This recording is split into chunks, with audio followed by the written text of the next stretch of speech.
You're listening to Neurodivergent Mates.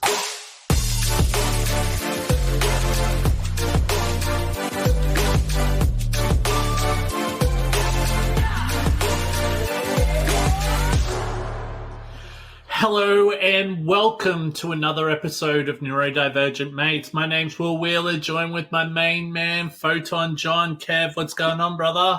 Back at it for another week. Back at it for another week. No rest for the wicked. No, Am I right? Yeah, you had done the fort really well, though, last week. That was good. Oh, the week before? Yeah. Yeah. Did you hear I did a shout-out for you, mate? No, I didn't hear that. Oh, okay, fair enough. I did a shout-out for you saying, hey, Photon Jon's listening.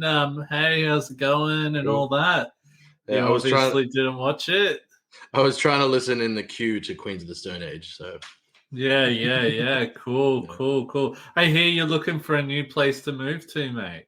Mm-hmm. Your mum's kicked you out. Yeah, on dodgy real estates, unfortunately. So do you want to name and shame them, mate? No, I don't want to.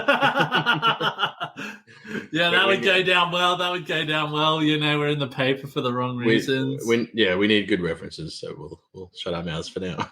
Yeah. Cool. But nah, man, the funniest thing about this is we've been so busy the last couple of weeks that Photon Jon and myself, we got to this week's episode and we're like, oh my God, crap, we don't have anyone to actually interview, So I want to do a shout out, So if there is anyone listening and you're interested in coming on the podcast, feel free to reach out to us. If you've got an interesting topic, we'll probably bring you on. Because to tell you the truth, Photon Jon, I've actually had a few people like agents reaching out to me to get people to come on the podcast, but the topics just haven't been, for example, like nothing against ADHD coaches. I'm not against anyone.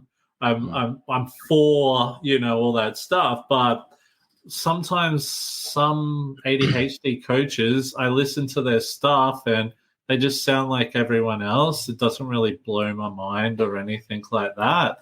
But I tell you what, we've already got one listener. Hello from Republic of Ireland. It's 7 a.m. in the morning here. Hello from someone from Facebook. It's not showing us who it is, but no, thank you so much for listening. But what we are going to talk about today is late diagnosis, our journey as neurodivergent people. So we're not actually interviewing anyone today. So we're sort of interviewing ourselves because, for one, we were late, we were slackers and didn't have anyone for the podcast. I've been wanting to do this topic for a while, though, just have a chat, the two of us. So cool. But I think we should be able to have a pretty good chat about this because, we've both been diagnosed later on. I was diagnosed with my dyslexia, when I was about 10, I think I was. And then didn't find out I was ADHD until a few years ago. So a lot of aha moments. Yeah. Can you relate to that, Photon Jon? Yeah, well, I mean, I knew about the autism for a long time since I was, probably a teenager. When my little sister got diagnosed and I remember my mum handed me all the literature they gave her to read about it. And she went, you should probably read this. And I was like, oh. Yeah. But then it didn't get diagnosed until my 40s. And then last year, got diagnosed with ADHD, which I had never even considered. That's how helpful the diagnosis process can be. Because they noticed it and I had no clue. And that's the bits that were going on with me that I didn't understand, how they related to autism, and that was because they didn't. Yeah, crazy. But what I might do, just before we do get stuck into this, if there's anyone listening who maybe this is your first time listening to us, please subscribe, like, and follow to all of our social media pages. We're available on TikTok, Facebook, Instagram, X, Twitch, YouTube, and LinkedIn. And also, if you want to listen to this as a podcast format, You can follow us or check us out at anywhere where podcasts are available. What do you think about that one, Photon Jon? You like that? That was pretty good. You got the spiel down. Yeah, I'm getting good, man. Also, too, if you've got any questions you'd like to ask us during the actual live podcast, don't try and ask us questions later because we are not going to answer them.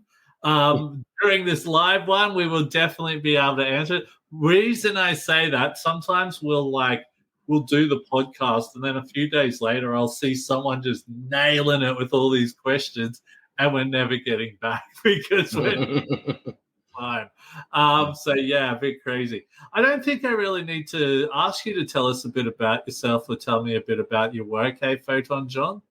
Yeah, I mean, I've basically given the little spiel. We both own businesses. We're both ADHD plus some other things. We're neurodivergent to the max. Yeah. Do you know what the funniest thing was, man? So I've just started working with a company called Untapped, which do some really great work around workplace neurodiversity. They're actually going into Indigenous hiring programs and veteran hiring programs. Cool. And it was cool. So my fourth day into working with Untapped, they're like, "Hey, Will, someone's fallen ill. Can you go do a presentation for us at like this workshop or whatever it was?" And I was sort of like, yeah, no problem, you know. And but I was also thinking, you know, I'm not like a freak in nature. I still get like, nerves and stuff like that. So I was a bit anxious. And I put up all this stuff like about, because when you're in a presentation, especially when it's like something that you're an expert in, you want to show people how you're an expert. So I put up all this stuff saying, I've got the podcast, I've done this, I'm doing stuff with Neurodiversity Academy, I've spoken with these people, done this. But then when I finished saying all that, I realized that it was a hell of a lot of stuff that I've been doing around neurodiversity. Yeah. And then I stopped and thought about it, and I'm like, that is ADHD right there. Did you say that? Yeah, I did. I did. And everyone just pissed themselves laughing. And I said, it's so true. I said, for me, I've got to be, I can do a 9-to-5 job and be working really hard. But then after that, I have to be doing other stuff like my work with Neurodiversity Academy or the podcast or, whatever that is. And that is so true. But I did say you've got to be careful because it can creep up on you fast and you can have a burnout, Yeah. Little stuff like that. So yeah, it was interesting. But when I read it out, I was just like, oh my God, that is so ADHD right there. But anyway, that's a whole nother podcast we can talk about all together. Okay, so what we're going to be covering today is late diagnosis, our journey as neurodivergent people. Photon Jon's just left. I think he's accidentally pressed something wrong there, and he has gone off the screen. So I'm not sure what's going on there, but I'll keep on going while he's away. So, what we're going to be covering today is hang on, here he comes. Photon Jon, what the hell happened there, my friend? Yeah, I hit the wrong button. Damn, man. All good. All good. So let's get stuck into this. I was able to hold the fort down while you were away, my friend. Mm-hmm. So, let's go through this. How was the process? Now, do you want to go on your process first or should I? I'll go first. I think it was important for me to talk about this because I got lucky. And because the process is hard and it is expensive, diagnosis. And, I mean, from my experience, I would prefer diagnosis for anyone that I know. I know how helpful it was for me. I know not everyone thinks that they need it. And some people function just fine. But for the people who really do need it, it's not super accessible. I got lucky because we had a mutual friend who saw that I was in a bit of a mental health crisis and wanted to help, and I was able to get that help.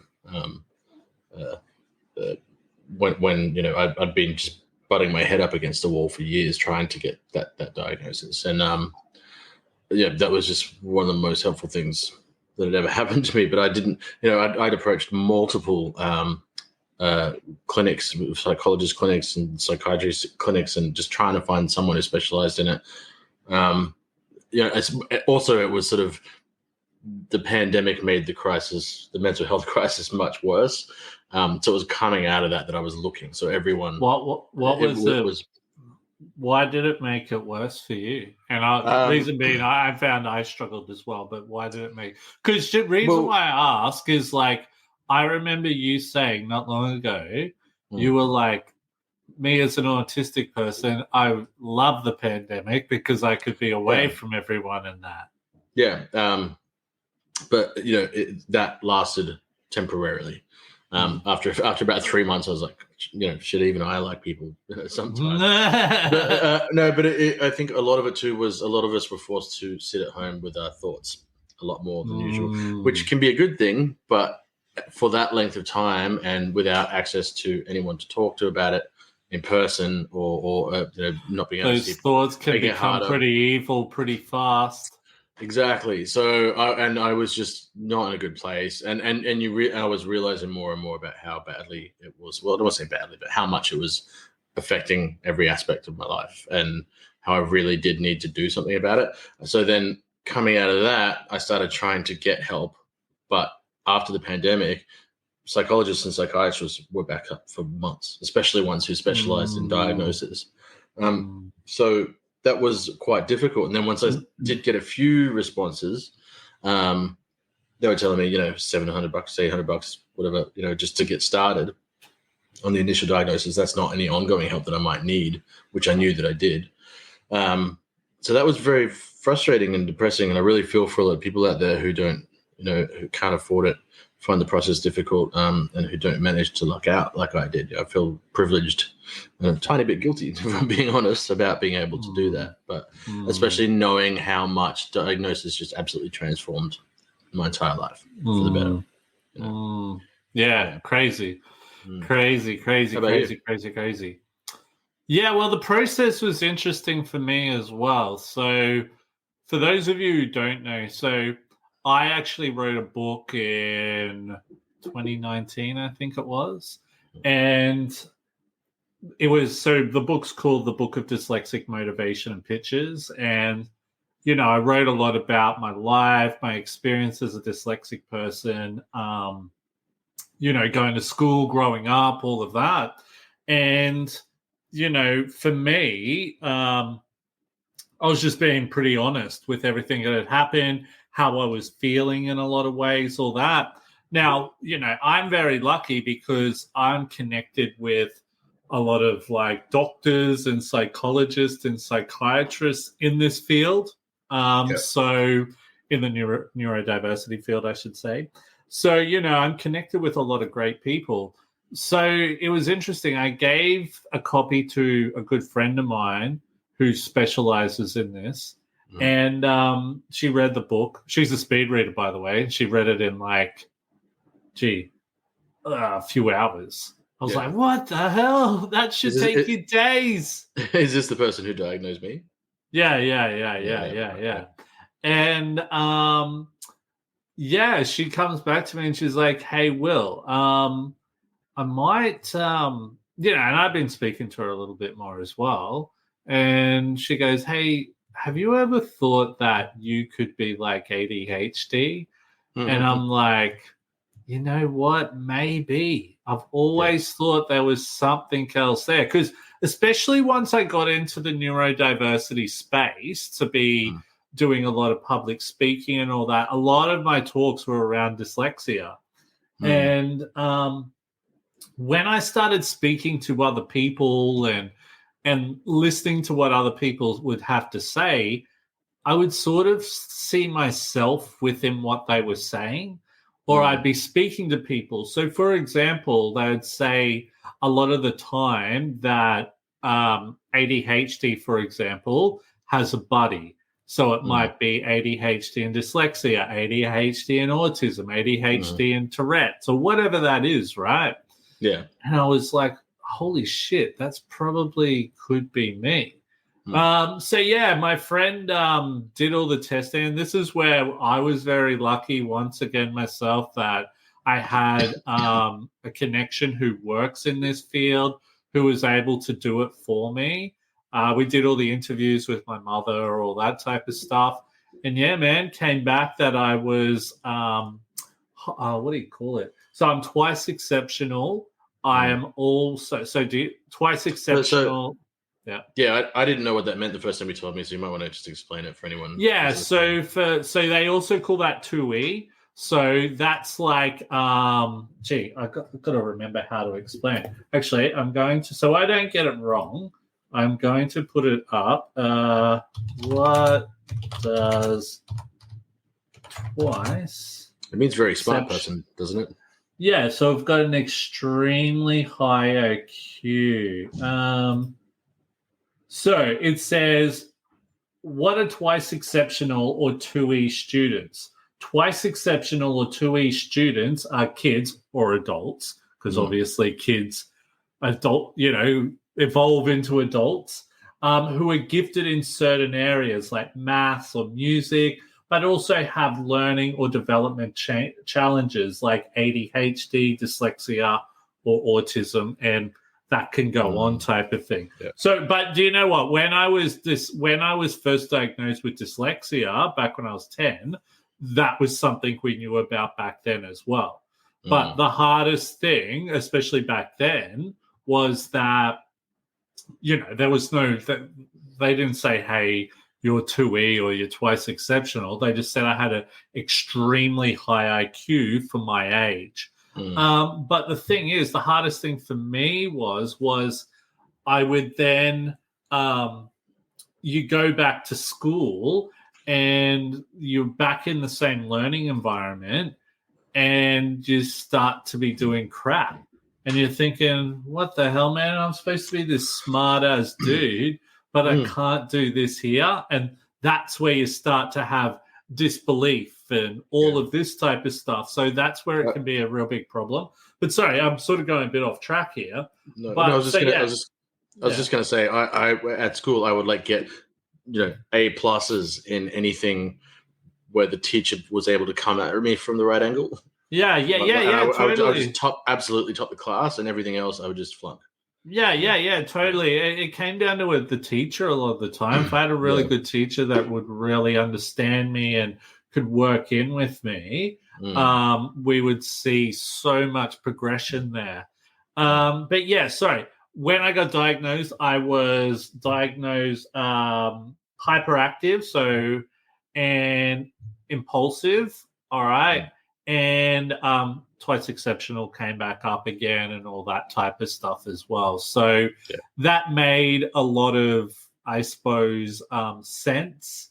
But I don't know, for me, it was, it was sort of like, I don't know if it's not that my ADHD got worse after that. It was more, I was more aware of what was going on. So, for example, I might be feeling depressed because of something, or my mind would be ticking over so fast, and I'd go for a walk, and I just couldn't go for a walk because my mind was racing, and I'm sort of like, oh my God, that's my ADHD, and I'm more aware of it now. So sometimes it's a bit of a negative thing, but I think you recognize it in more places that you didn't before. But also, it is common, I know, at least among autism, but I think in ADHD as well, where you can, on diagnosis and when the ability to recognize it becomes more prominent, there are instances where you can become more neurodivergent or at least express more symptoms, for instance, especially during burnout. Do you have evidence on that, mate? Yes, I could probably put some links to that. I'm saying it because I was reading about it the other day. There's studies done on it, and it's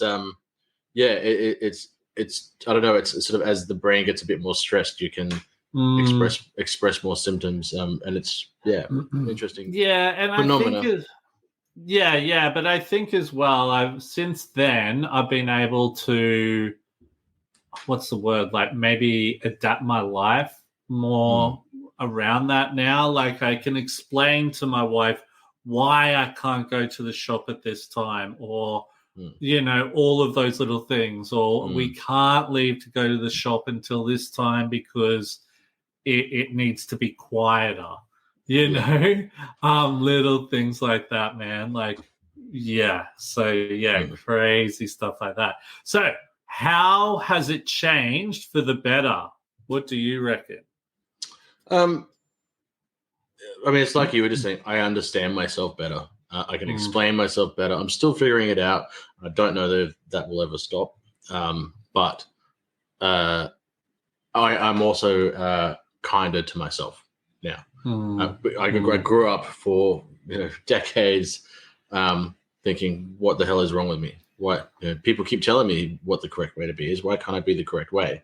And then diagnosis kind of freed me from that finally, and made me go, oh, actually, no, that's just their way. And I don't work like that. So if they want to be dicks to me about that, that's their problem, not mine. And so that helped a lot with the emotional side of it, because I was going through constant cycles of burnout and depression, trying to do everything that was expected of a neurotypical person as a neurodivergent person, and just wondering what the hell was wrong with me, like my whole life, until finally I read the literature, I spoke to a specialist repeatedly, I got that support and learned tools to deal with things better. And honestly, if that hadn't happened, I don't know if I could have done this podcast. And I don't know if I could, and doing this podcast in turn made me be able to give advice and help other neurodivergent people that I know that come up to me and speak to me, saying, hey, I'm really struggling with X, Y, Z. And I actually kind of have some idea. I'm not an expert. We put it across the bottom of. But you'd hear from some of the experts that come on. Exactly. Sort of like, have you heard this or that? Yeah. And so not just for me, for people around me, things have changed for the better. I think that's why this conversation is so important. What we're trying to do is normalize conversation around it. And it's the more you normalize that conversation, the better an experience the whole community can have, because it spreads. What's interesting, right? It's funny about with the podcast and all that. Like I had like a podcast prior to this podcast, but it was myself. And in my mind, I was just like, you know what? I know this is going to like fail because I was doing it myself. I know that like on my own, like I think the good thing I've realized is that to be able to succeed with a lot of things, I need to be working in with other people. Yeah. If I try to, what's that? Someone to bounce off. Well, yeah, or to keep me accountable. Do you know what I mean? So, for example, where, if we haven't got a person, you're going to say, oh, Will, you need to get some people for the podcast. Do you know what I mean? And I'm going to be like, shit, I need to go get some people. You know what I mean? And it sort of keeps me accountable. Yeah. Little things like that sort of work, if that makes sense. But beforehand, I was sort of like, and I'd stuff people around and I wouldn't have much structure, but we sort of keep each other accountable. But, so I think this is where I'm now more aware of why I'm doing that. And I can actually sort of find processes to put into place to counter for those things. Yeah. Like I said, I can't go to the shops until after a certain time. On the weekends, I do my shopping. I get it, I go to Woolworths and they already pick it and they just bring it to the boot of my car. And drop it off. I've found processes that work for me. While I'm working during the day, sometimes I need to have some sport playing in the background or something like that. That works for me. I need to keep busy while, like starting this new job, right? I had to say to my manager, look, can you get, like, it's only my first week, but I was feeling depressed in that because I didn't have enough stuff happening. And I'm like, I need more stuff. I'm craving it. My depression's going through the roof. I need, just give me anything. And, she's been good enough to, give me some stuff. But I even know once I get into the job role, I'm going to refine it so much in my brain that it's going to become clockwork and I'll be back at square one again. That's just how my brain works. But I am more aware of it. Yeah. That I understand, and some people listening would know that I've been doing SEO forever, search engine optimization, like 12 going on 13 years now. Yeah. And I always just knew that I had more that I could be doing, but I was stuck within these sort of, the agencies, marketing agencies I was work for, their red tape and their guidelines. And I just like, no, I know the way this needs to be done, but I have to do it that way. And it was that like you're saying, like constantly refining the process. And now here I am 13 years later, every literal 100% satisfaction rate, all clients happy and kicking ass because I've spent 12 years in my brain just refining that process totally. Down to an absolute T, See, the only problem with me with that is I will refine it, get it pretty good, and I get bored, man. You get bored? I get bored. So this is where, for me, especially working towards Neurodiversity Academy, that's a goal. I'm working towards that because I need that. I can't just walk away from it and, stuff like that. I need that extra thing. Otherwise, I'll just burn. But like you said, that's making you better at work in general because you're aware. Yeah, totally. I think the interesting thing starting this project with Untapped as well has been there's a lot of new things that I'm learning about as well, which sort of is a bit nerve-wracking and sort of put me outside of my comfort zone a little bit, but it's sort of cool. I'm enjoying that whole holy shit, man, I hope I get this right. Or holy shit, man. Yeah, I have a feeling once I get my head around it, I'll be great at it. But it's just that initial shit, man, I don't know what the fuck I'm doing. Where for years I have known what the hell I'm doing. Yeah. Which is crazy. But anyway. Cool. Now, what are some funny points you can recognize? Funny points. I could go on about this forever. Have you seen? I don't know. Do you see much ADHD, like neurodivergent humor stuff in your feed? I see a lot of it. Yes. Yeah. So do you want to explain one that I saw recently? Yeah, sure. Yeah. So I forget what this. I think this chick's a singer over in the UK. I think she's quite popular, and she's ADHD. She's got colorful hair and all that. And she's got it's her and her husband, I'm pretty sure, do her social media. And he comes in and he's has a phone or something. And he's like, oh my God, you've got 1,673 emails in your inbox. And she's like, yeah, I know. I cleaned it out. Pretty cool, eh? I cleaned it out for 13,000 the other day. You know what I mean? It was just so funny because she was so pumped that she cleaned out all of it. He's blowing away that she's still got 13,000 there. Oh, well, 1,300 there. Yeah, full on. Yeah, my email goes back and forth between my autism and my ADHD. So sometimes it's absolutely cluttered, and then the next day there's absolutely empty. Oh, really? I action absolutely everything in it. Nah, man. I'm looking at my personal email. I think that's got something like 15,000 emails. But do you want to know something? Right? There have been times where we've had something happen and we've needed proof of something.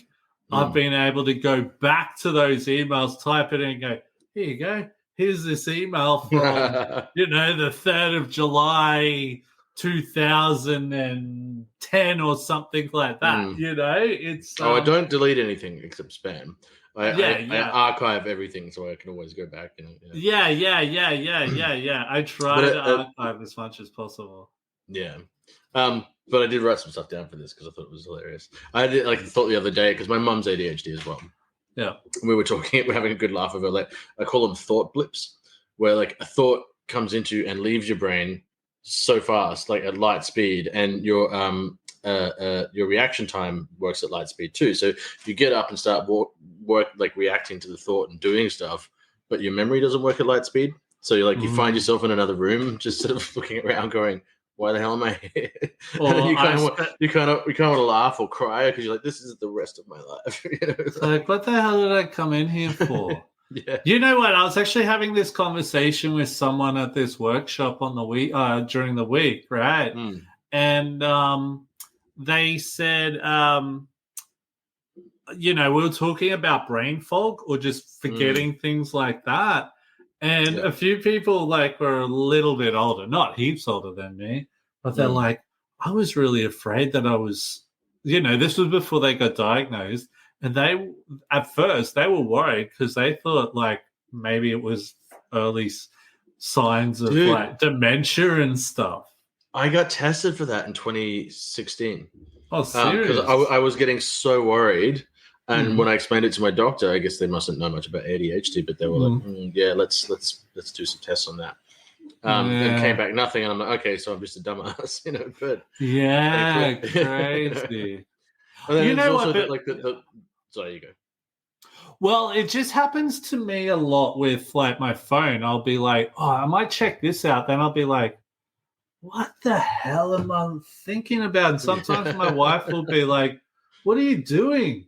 And I'm like, I have no idea what I'm looking for. And she goes, what's wrong? Or what's wrong? You seem upset. Are you pissed off with me? And I'm like, no. I just have no idea what I'm trying to look for. It's just crazy how it does get frustrating, and sometimes unsettling, like genuinely unsettling, almost like a ghost story. Like I'll put something down and I swear in my mind, I look back 2 seconds later and the thing that I put there isn't there. And then I start looking around for where the hell is it? I just swear it was there. And it's in this other room in this weird place that I have no memory of going in since I put it down over there. And it feels like, it's like a ghost story or something. And it's kind of unsettling when that kind of thing happens. It's just like, what? Yeah, man, totally. Yeah. Hey, sorry. I'm noticing we're getting a lot of people liking this episode. So if you do, feel free to share some of your experiences if you haven't, if you want to, and we can post it up on the podcast here. If not, just keep on listening. That's all cool as well. But some of your funniest stories. Yeah. That would be interesting to hear. I think that's important. If you can't have a laugh at yourself, you'll go crazy. Yeah. Do you know what? Right, when I first got diagnosed, because I worked, and it's different for everyone. I think, I've met some people who they've been getting ready to get diagnosed for ADHD or something like that, and they're really nervous. They're like, I'm like, are you excited? And they're like, no, not at all. And I think, for me, I was excited. I was excited to get my diagnosis because, I don't know, because I work in this field, it's sort of like, all right, you know what I mean? All right, I tick another box, or because, I think that the cool thing with, the ADHD side of things, and it can actually happen with dyslexia as well, just the creativity side of things and all of these things that are very common for big entrepreneurs. I was like, yes, now I fall into that category. That was the cool thing that I thought. But for me, it was art. Sorry, you go. Art? What do you mean art?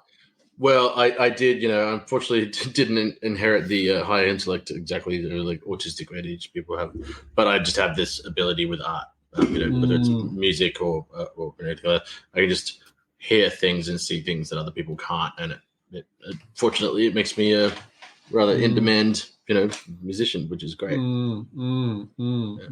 Yeah, there you go, man. There you go. I suppose it can work in mysterious ways, can't it? It can work in. So, talking about that, how did it impact your mental health? And I think, and you know what, I want to go back to the pandemic okay? Because we're talking a lot about, being on our own. And with my wife, she works in like testing labs for like testing for diseases or testing, certain things, right? Like bloods and shit and piss, whatever you want to put, however you want to put it, right? Glamorous. What's that? Glamorous. Yeah. But and when the pandemic was on, she was doing all the tests of the COVID tests and all that. So she was crazily busy over that period. Now, for me, I was the opposite. And I was just, I had lost my work. I was sitting at home the whole time, man. Now, it's funny because my wife, she's very introverted and loves, just being on her own and stuff like that. And that's great. But for me, I crave social interaction. I love it. It's like my drug. It really just makes me feel good once I'm around people and all of that. And not having people around or being able to just talk to people, man, my depression just went down big time. My brain just wasn't ticking, or it was ticking, but like we were talking about before, those bad thoughts would start coming into my mind because you're overthinking. And you know what? That took me a long time. Like, I remember, I'm just trying to think when the borders opened. I think the borders opened up to Queensland close to like Christmas time or something like that. And I had to get tested like before I flew up, all that type of stuff. But I remember getting up to see my parents, and I was just thinking to myself, I'm knackered. I am just physically and mentally knackered from having to do something that's not normal, and also having to do something or not being able to do something that I would usually do to help me with certain things, if that makes sense. Yeah. I found the being disconnected from my music and from people and shows really hurt, because there are a few things. See, like my want for people fluctuates wildly because it's between autism and ADHD. So I like get really excited and want to go out and have heaps of fun, and I might do that all weekend, and then I come home and I'm so burnt out and can't see anyone for 2 weeks. So I've got to be careful to manage, even when I really want to socialize, not to do too much of it. But there are certain things like my band, or just going to see shows, whatever, where I'm in my zone. It's a lot of those problems disappear. It's the thing that I can do that isn't very problematic for me, and that was just the entire music industry disappeared overnight. And then even when it came back, a lot of venues were closing because they all died. They couldn't afford to stay open. No. Yeah, exactly. So there's a bit of that, but I think if I could segue a little bit into how diagnosis impacted my mental health, autism was great. I loved it. I was like, yes, okay, cool. I've already read up on this so much over the years. I know this is right. ADHD, complete opposite. And I'm not saying that I don't now think. I think now it's great. I know that I have it. It's just fantastic. But at the time, because I didn't know much about ADHD and I'd never really looked into it very much, I didn't understand how it had affected me going right back to childhood. So I was thinking right back to school, and not that I think ADHD is the reason I'm a failure. A lot of systems failed me because I had ADHD, if that makes sense. And so in school in particular, I'm just like, shit, if I had known this sooner, early intervention, which is why I still advocate so strongly for that, I could have had a different life,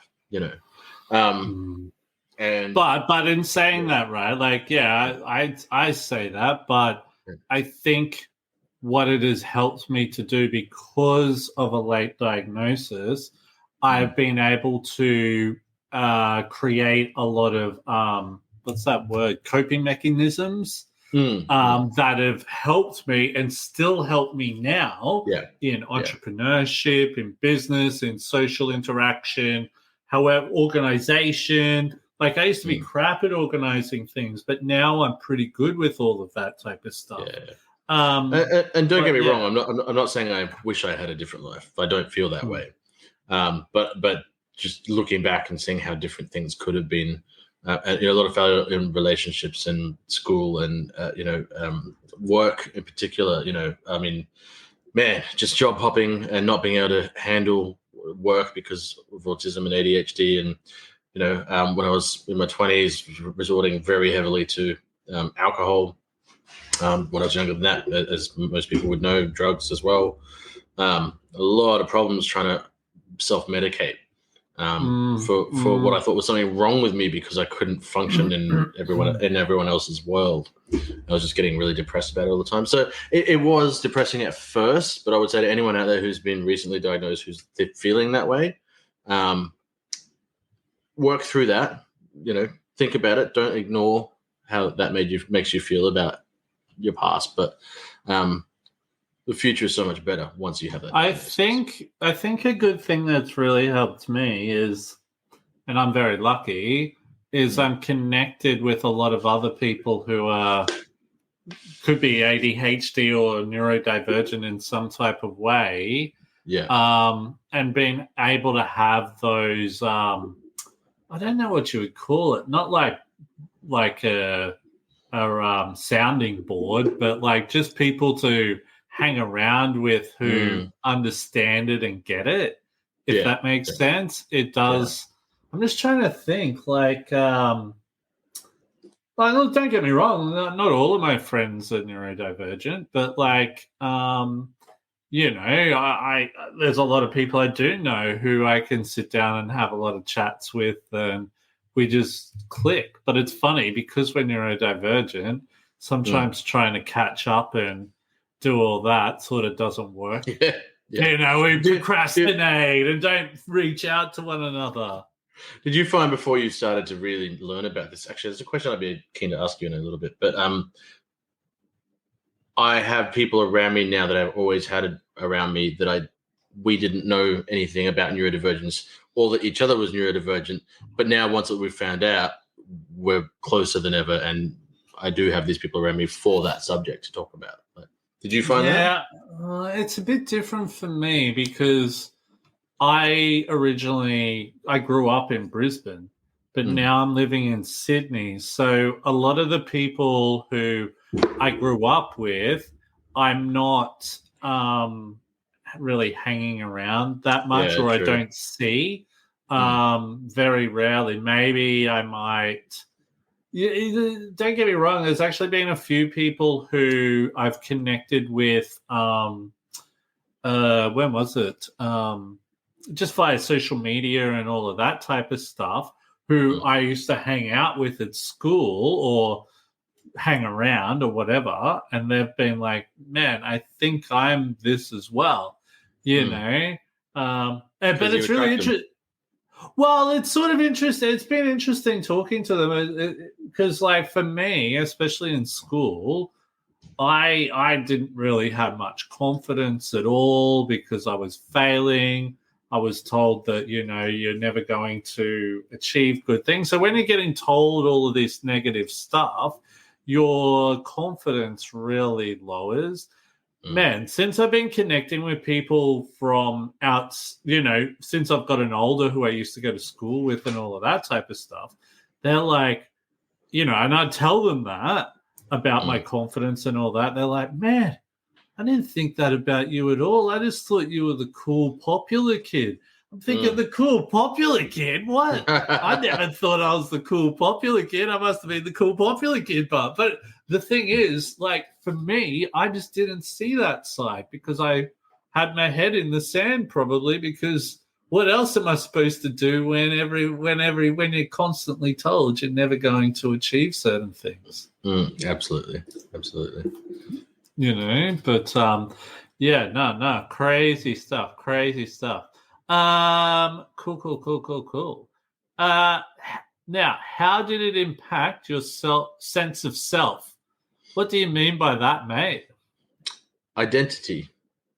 Your You identity. I think we've Okay. kind of almost covered this already, where I just grew up thinking I was dumb or just wasn't understanding, how life was supposed to be done, rather than couldn't understand it. Do you know what? Right. And struggled. And I by the time I'd gotten to a certain age, aside from the autism thing, which I always kind of knew, the ADHD parts were just me going, why can't I just bloody stick to something? Why can't? And it was just a sense of failure in life. That went away.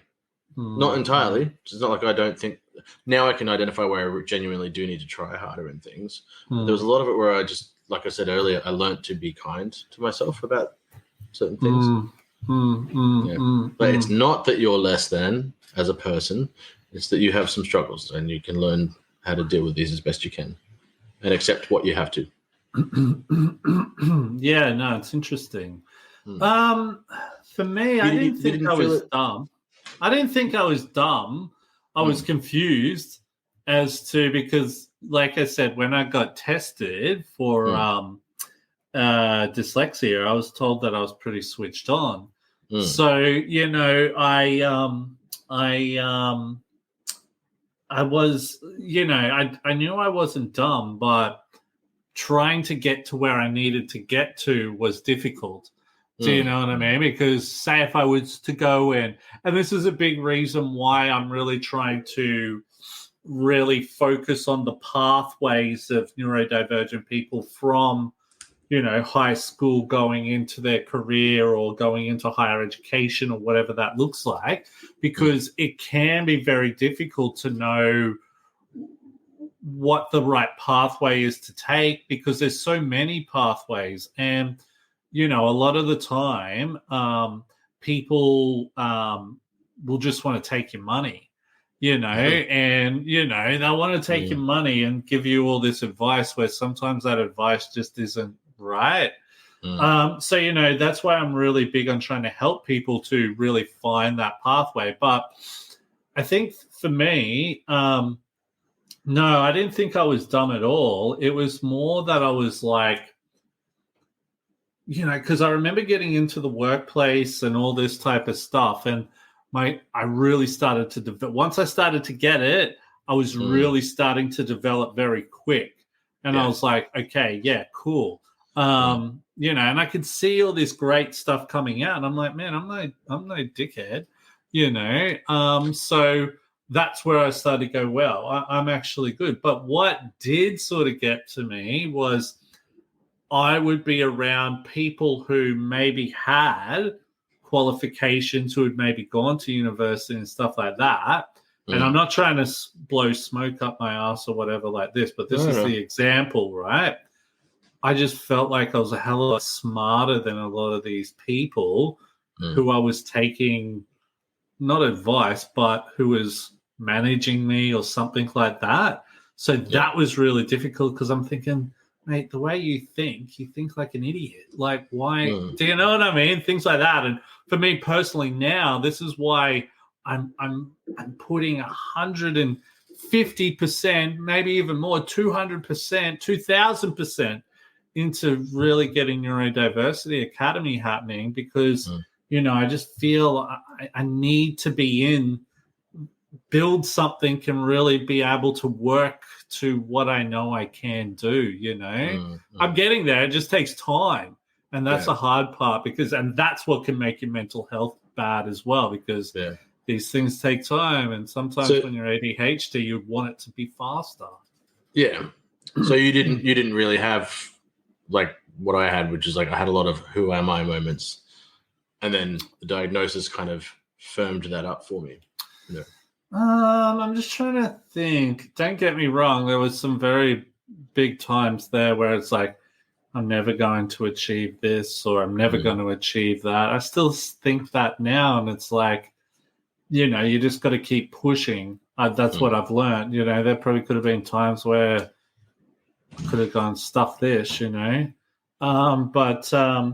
you always find a way to keep pushing through that,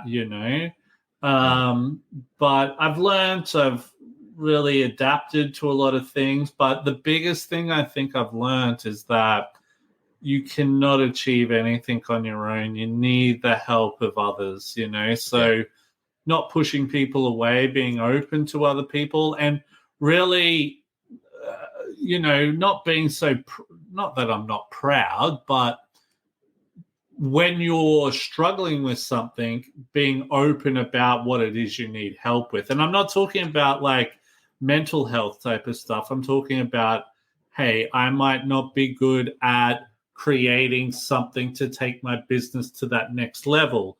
Who do I need? You know, instead of trying to be all proud about that and, you know, not say anything, say it and see how you can get to that next level. You know, that's where I've really learned to go, okay, well, you know, you're not good at everything. You need to learn certain things. Let's keep pushing towards that there. That's kind of how we bounce off each other well, you know. Like when we were working on some business stuff, it was like I was organizing everything into neat packages as well. Yeah, totally. Throwing all the ideas around, and it worked really well. You know? Yeah, totally. Sometimes you just need to let people do their job, and you do your job, and that's how it can work really well, if that makes sense. Yeah, I think it does. Cool. Man, we're doing pretty well. Yeah, I don't know if we'll get to all the questions. Maybe we need I was thinking part two down the road.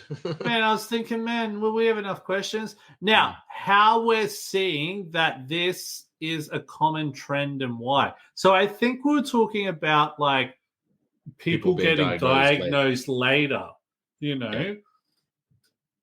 I'm going to start. I'm going to start off on this. I think like, you know, we're in a world now where social media is there.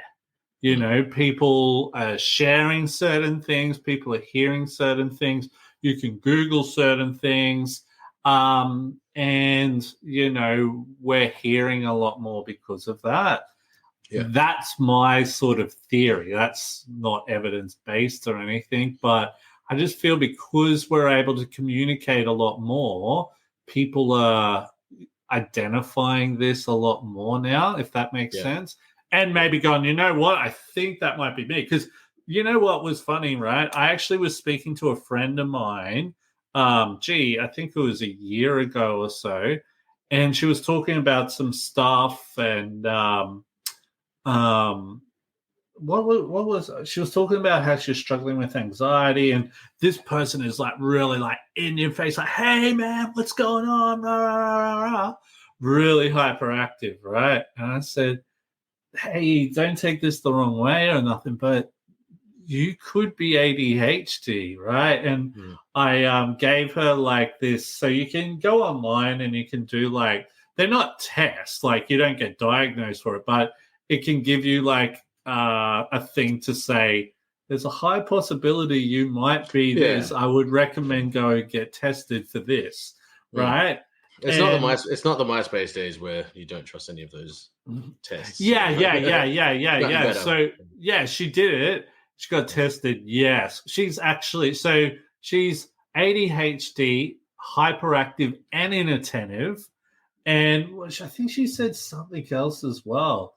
But it was just like, oh my God, you know. So, you know, and also too, I think as well, neurodiversity as a whole is being spoken about so much more now. So, for example, when I first got into the neurodiversity scene, it was like nothing. I'd be going to events going, hey, look, neurodiversity. And people like look at me like, who the hell is this idiot? Yeah. You know, and now those same people are coming back to me going, hey, man, you were right. You know what I mean? But it's growing. It's growing. Like I was saying, like I had to go to an event the other day with Untapped, and I was doing some stuff within the water industry stuff. Now, back in the day, man, there would be no way that places like the water industry would be doing like they had a full council run. No. This is like an association. Yeah. And they had a full workshop brainstorming how they can better like do neurodiversity within that sector. How can they get more neurodivergent people into the sector? I'd never done anything like that in my life. And I was like, yes, this can be a real, like not a pathway, but a template of how other industries should be starting to really start thinking about it and bringing ideas to the table to really start incorporating this. And it's only going to get bigger. So I was like, man, this is cool. So this is where it's happening. It's getting out there more. And people are starting to go, hang on, maybe that's me. You know what I mean? And getting tested and coming back that they are. Well, I mean, I personally know multiple people who just from speaking to me or watching this podcast have gone and they're either in the process or have been diagnosed. But that person that you spoke to, maybe it was a bit awkward when you said it to them, but you changed that person's life for the better. They thanked me. Hey, they're like, man, you were right on the money. Yeah, man. I said, I suppose, man. I don't want to pretend like I think we do amazing, world-changing things in this podcast, but it's why when you asked me and we talked about it a bit, I was like, I want to do this, because people just need to have this conversation like normal people and get it out there and get other people talking like normal, and that like I said earlier, the positive impact will grow from just having more of a conversation. So and it's like seriously, from what it was like when I first got into the neurodiversity space to what it is now, man, it's like leapfrog extremely fast. So it's only going to get bigger. So this is where it's like, okay, come strap me in, brother. I'm ready for the ride. Yeah, man. I'm ready for the ride, but all cool. So how it affected our personal lives. I reckon we've sort of covered that, don't we you? have, yeah. Yeah, let's go on to the next one, eh? How has it affected our working life / careers? Well, we kind of have covered that as well. But I guess I would say that I realized I needed to have more faith in myself now that I understood myself better and stop having my business piggyback off other people's businesses to work. And by that, I mean, in terms of trying to get clients, I was mostly working through marketing agencies because the autism side of things may be pretty terrible at the sales side of things. I'm not good. Not always good with strangers, although I can mask, but doing that too much messes me up. But then I kind of found a good middle ground where I do a little bit of sales. I don't need heaps of clients to make good money, So I mask for a little bit, and then I have my time off, and I set my own boundaries with the clients. And now I have only direct clients, and it's excellent. It's amazing. Yeah. How's it affected my working life? Well, I think at the beginning of my working life, especially getting into more, going away from the blue collar more into white collar. That was because it is a bit different. You've got a lot of different tools. I've got to read a lot more things, so I need to understand what assistive technology is available for me to be able to do my job or just even get through it without stressing. Like, for example, I had my onboarding last week, and they're like, look, Will, we're going to need you to read all of these things. And just the thought of someone saying, we're going to need you to read these things is like, oh my God, right? But, like I went through one of the booklets today, just used my, one of my tools to read it back to me. And you know what? I was able to take it all in. And I was like, man, that was heaps easy. I was able to put it at a pace that's faster than I would normally read. So I was able to get it. And I know a lot of the stuff that was said in it, where if I had read that myself, it all would have been words and I would not have had a clue what it was about. And I know a story about how it's affected you positively as well, which is when you were studying recently and you weren't quite picking it up with the way that they were trying to communicate it. Yeah. And you knew how to advocate for yourself. Sucks that they weren't super responsive, but you did know how to advocate for yourself and what the issue was. And well, the thing is, that's where Neurodiversity Academy has now created from that. Oh, really? Do you know what yeah. So with the platform we're developing and all that. Hey, sorry, my cat's chewing a cord on my computer. Get out of here. Hang on, I better check that she hasn't chewed into any other parts. She has. Naughty. Yeah. So what was I saying? Yeah. So yeah, from that experience, I've been able to go, look, this is a big deal now. People find it so difficult to find places to go study at who are, because don't get me wrong, when I met with that organization, I had the words with them, I'm neurodivergent. Can you help me? Yeah, we can help you. We do all of this stuff. Yeah, not a problem. Great. You know what I mean? But once I got there, none of that happened. There was they love to pay lip service. Yeah, totally. And I'm just like, you know what? I'm going to bring people like you down. You know, not really. I'm not trying to put them out of business. But what I really want to do is help connect people with the right learning organizations who do what they say.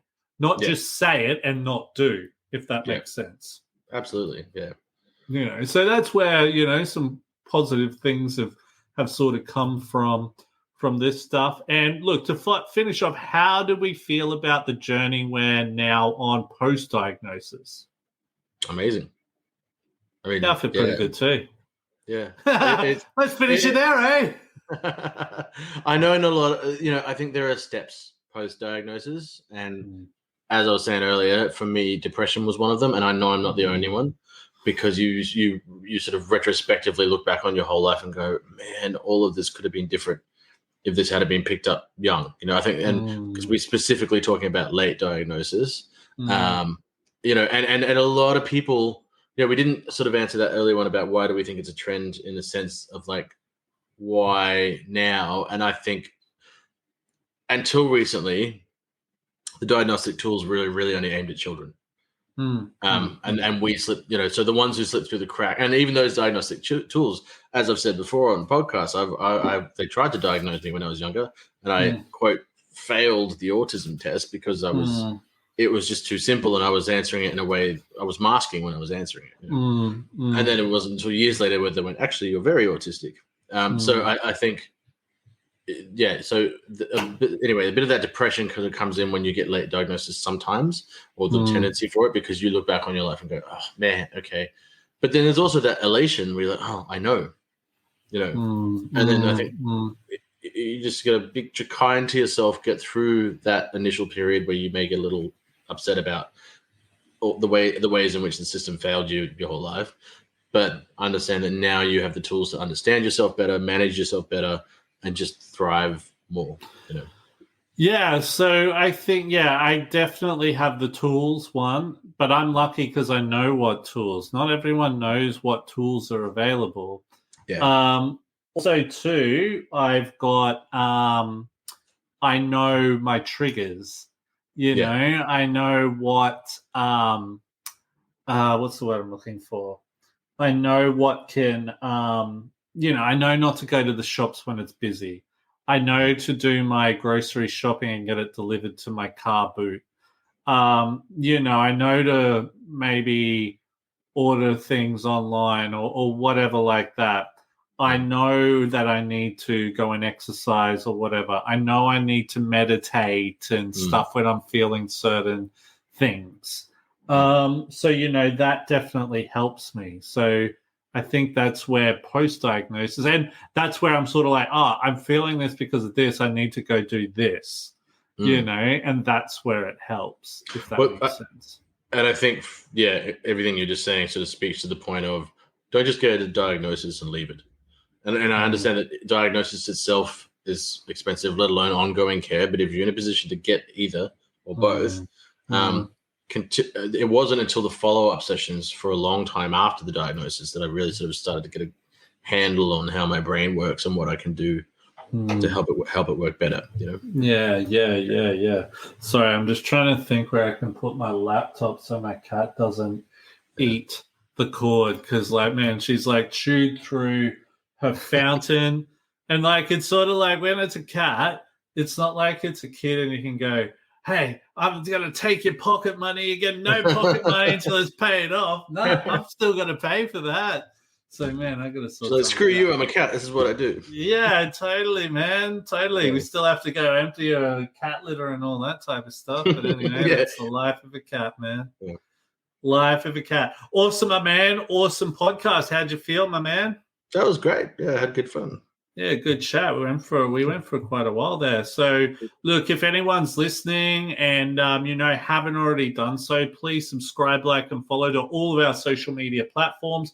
You can check out the podcast on anywhere where podcasts are being played. My name's Will Wheeler, joined with my main man, Photon Jon. This is the Neurodivergent Mates podcast. Till next time.